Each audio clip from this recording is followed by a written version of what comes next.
Hey guys, this is Ms. Arlequin, and today we're going to talk about writing a short response paragraph using text evidence, and this is also referred to as on-demand writing. So our objective for today's lesson is, by the end of the lesson, we want to be able to say that we can write a well-developed short response paragraph using text evidence. So a short response paragraph is basically a paragraph where you are answering a given question or prompt, usually no longer than one paragraph long.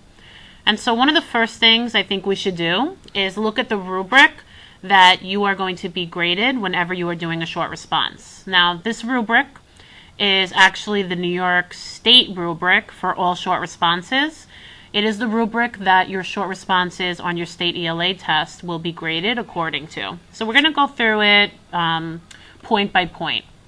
Short responses are graded on a 2-point scale. Obviously, 2 is the highest, and that is the score that we all want to aim for. So when we look at a 2-point short response, we see that to get 2 points, first, your response has to have valid inferences and/or claims from the text where required by the prompt. And so basically what that is saying is in your response, you have made some kind of claim, which is actually really simple to do. You basically just need to restate and answer the question to have a claim.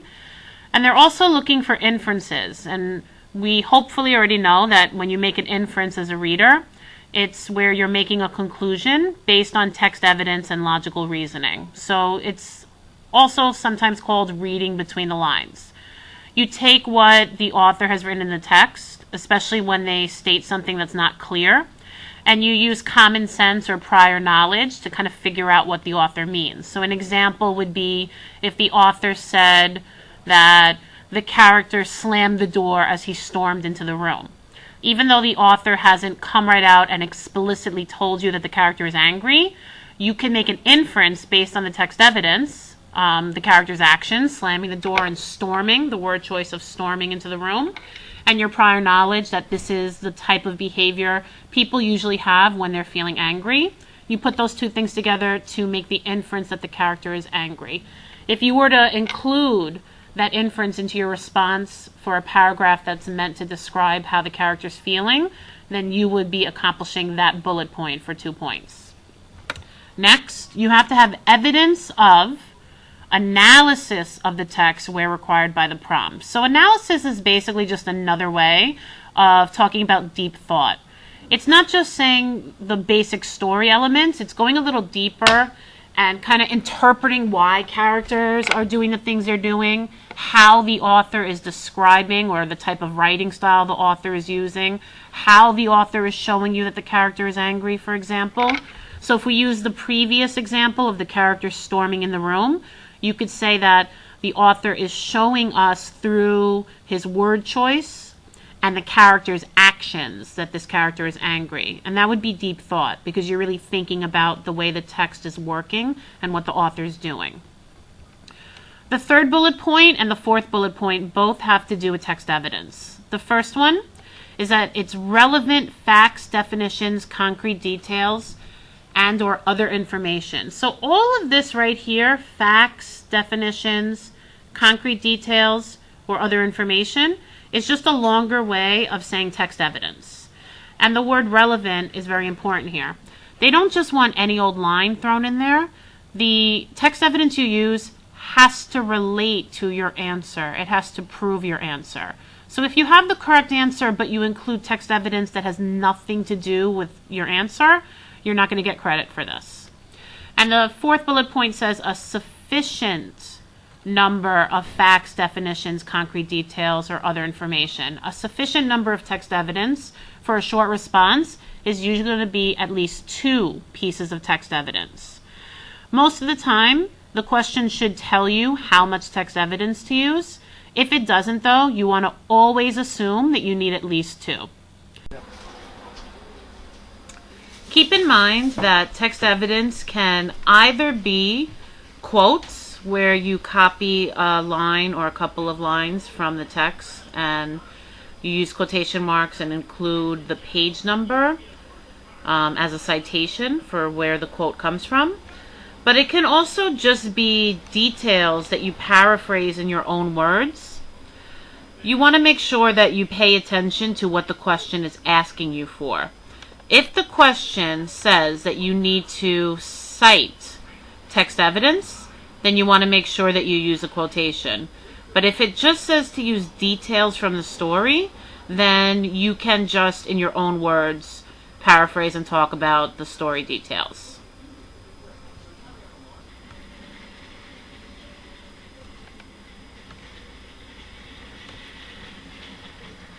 Alright, so just to review, when you are writing a two-point short response, you want to make sure that, first of all, you make a claim. So basically, you're restating and answering the question. You want to make sure that you give at least 2 pieces of evidence that prove your claim. And you want to make sure that you include deep thought. And so that deep thought can be in the form of an explanation of the evidence and how it proves your claim. Or it could be where you elaborate on the evidence with some commentary or some inferences that you have made about that evidence or inferences you've made from the text.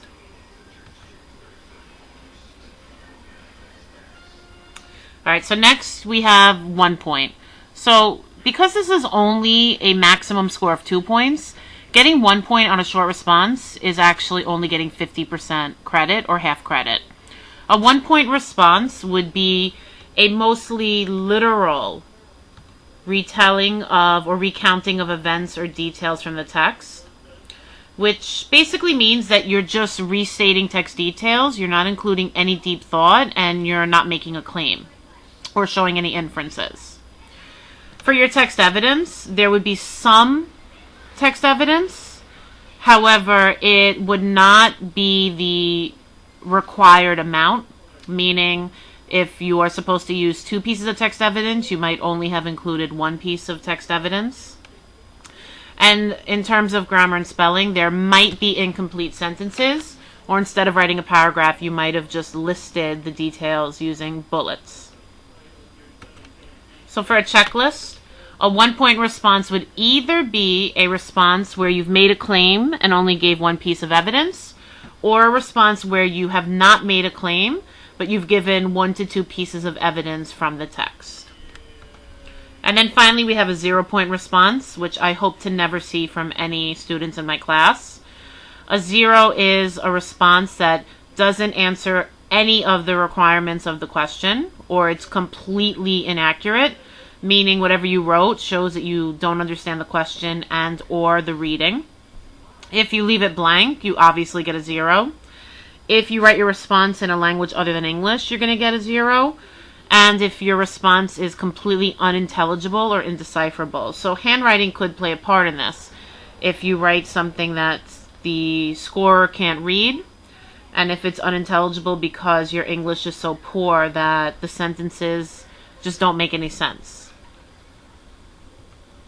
Alright, so we've looked at this checklist for the 2 point response. Again, I wanted to show it to you one more time because this is our goal.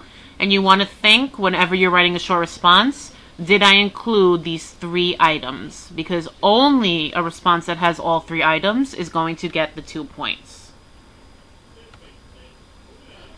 Alright, so now how can we format our short response? There's a basic formula that I like to use. It's called RAFT. And I call it RAFT because each of the letters of the word RAFT stands for 1 or more of the sentences that you are going to write. The R stands for restating the question. So that's taking the question and turning it into the opening of your first sentence. So if the question is, who is your favorite character? You would cut off the question word who, and you would make the beginning of the sentence, my favorite character is. You can then finish that first sentence with the next part of RAFT, which is the A, and that's where you answer the question. So again, using that previous example, restating would be my favorite character is, and the answer would be the second half of that sentence where you say who your favorite character is. My favorite character is Harry Potter. After you give your answer, you want to give examples. That is what the F stands for. It stands for example. And this is where you give 2 to 3 examples that prove your answer. And again, they need to be specific details from the passage, either in the form of quotes or in your own words, paraphrase text details. Then for the T, you want to show how your examples actually answer your question. So you're going to explain the examples, connecting them to your answer, and possibly elaborating with an inference that you can make about your example. All right, so I want to model for you a short response and what a 2-point response would look like. And we're going to use one of the passages from the 2014 5th grade New York State Common Core exam. So some of you might recognize this story as we're reading it.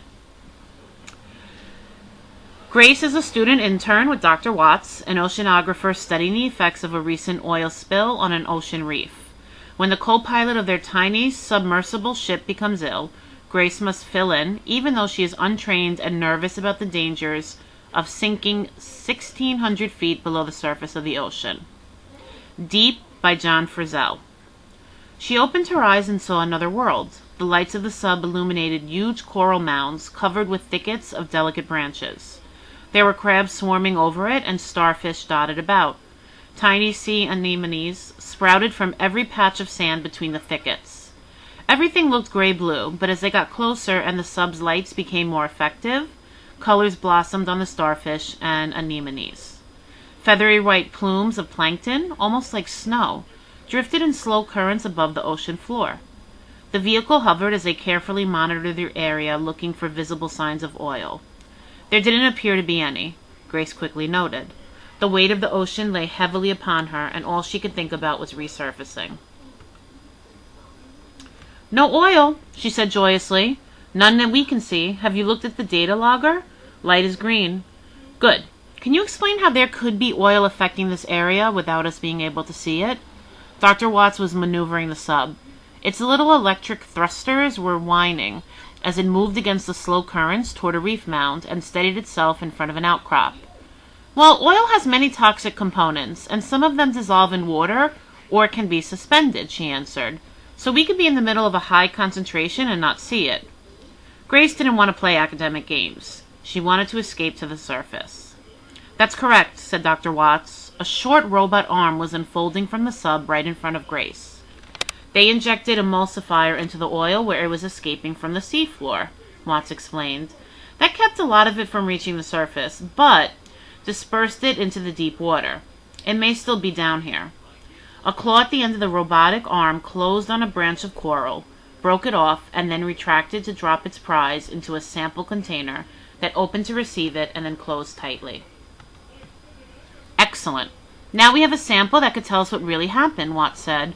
"But it all looks so healthy." "Yes, it does. But effects may take a long time to show. This is a slow-growing ecosystem. Those reefs are millions of years old. It will take decades to measure the effects on them. And research money will become harder and harder to get. We need to sample as much of the deep ocean as we can before our funding runs out." The sub was in motion again, headed toward what looked like a huge cloud bank over a muddy bottom. "No way!" She could hear Watts' frustrated voice. The reef and most of the bottom had disappeared as they entered the cloud. The lights penetrated only a few feet into the gloom. "I'm going to need your help now," he said urgently. Grace's muscles and nerves tightened as the lights on the sub got brighter. A huge boulder loomed over the sub. "Mustn't hit that," she could hear Dr. Watts mumble. Grace stared into the gloom. Sweat was running down her face despite the cooling system humming in the can. "We need baseline data, and every sample is precious," Watts said. "Can you see anything?" Grace could see a coral branch that appeared and disappeared in the murky water. "Yes." "I can't see anything. I can't even see the arm. It's in front of you. Tell me when the grab is on target." "I can hardly see it," Grace warned. "It comes and goes." "Concentrate, then. Concentrate." The arm was disappearing into the murk. She couldn't see the claw. When it cleared a moment later, the claw was touching the prize. "Close." She saw the claw close and miss as the sub drifted sideways. "Didn't get it. Open." The grab disappeared again. The thrusters whined as Dr. Watts pushed them away from the looming menace of the boulder. Grace stared into the floodlit gloom, waiting. There was a ripple in the current. A branch appeared. Up a few feet. The sub lilted. The claw brushed the branch. Hold steady and close. Just as the claw grabbed the coral, the cloud masked it. What happened? Asked Dr. Watts. On target. It's ours. Well done, Grace. Very well done. Okay, so one of the questions from the 5th grade 2014 test that went along with this passage was, how does paragraph 1 prepare the reader for the rest of the story? Use 2 details from the story to support your response. So here we have a sample student, and this response received a score of 2 points from the New York State scores. Paragraph 1 prepares the reader for the rest of the story, giving details on where they are. Paragraph 1 explains where they are and why they are there. From paragraph 1, it says they carefully monitored the area looking for visible signs of oil. From that, you can tell they are watching oil. But when it says drifted in slow currents above the ocean floor, it tells you they are in the ocean close to the ocean floor. All right, so this received a 2-point score because first, the student restated the question right here in the opening. That's your R. And then answered it. Answered it by saying, giving details on where they are. So that right there is your answer. Then you have your text evidence. So you can see that she talks about how paragraph 1 explains where they are and why they're there. And she gave a quote. It says they carefully monitored the area looking for visible signs of oil. That is the F of your RAF paragraph, the text evidence. And then she followed up that text evidence with the T. The T is showing. This shows why my answer is correct. From that you can tell is another way of saying this shows. Then she gives a second piece of text evidence. You can see the quotation marks here. Drifted in slow currents above the ocean floor. So you have another piece of text evidence, for example. And then she follows up that second piece of text evidence with another explanation or elaboration. It tells you, which is another way of saying this shows, that they are in the ocean close to the ocean floor. So again, you have your second T. This sentence was T1. This sentence was T2. Up here you had for example 1. And here you had for example 2. And so if you go according to the checklist, this has all 3 elements required for 2 points.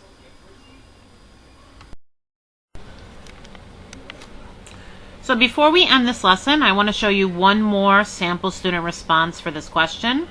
This response also received 2 points.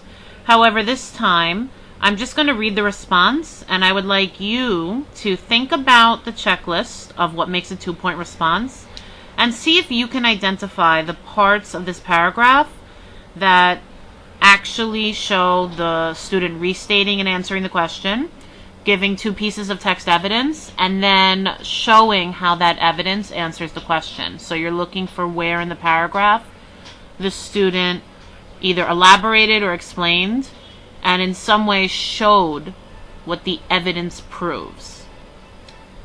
Paragraph 1 prepares the reader for the rest of the story because it describes how it was happening in Grace's perspective. For example, in the story it says, she opened her eyes and saw another world. This shows that Grace was curious about the ocean. Another example is, there were crabs swarming over it and starfish dotted about. Tiny sea anemones sprouted from every patch of sand between the thickets. This proves that Grace is trying to observe the ocean as much as she could. In conclusion, Grace got to help Dr. Watts with the experiment. Again, see if you can identify the different parts of a RAF paragraph that are present in the student's response, and see if you can understand why this response scored 2 points on the rubric.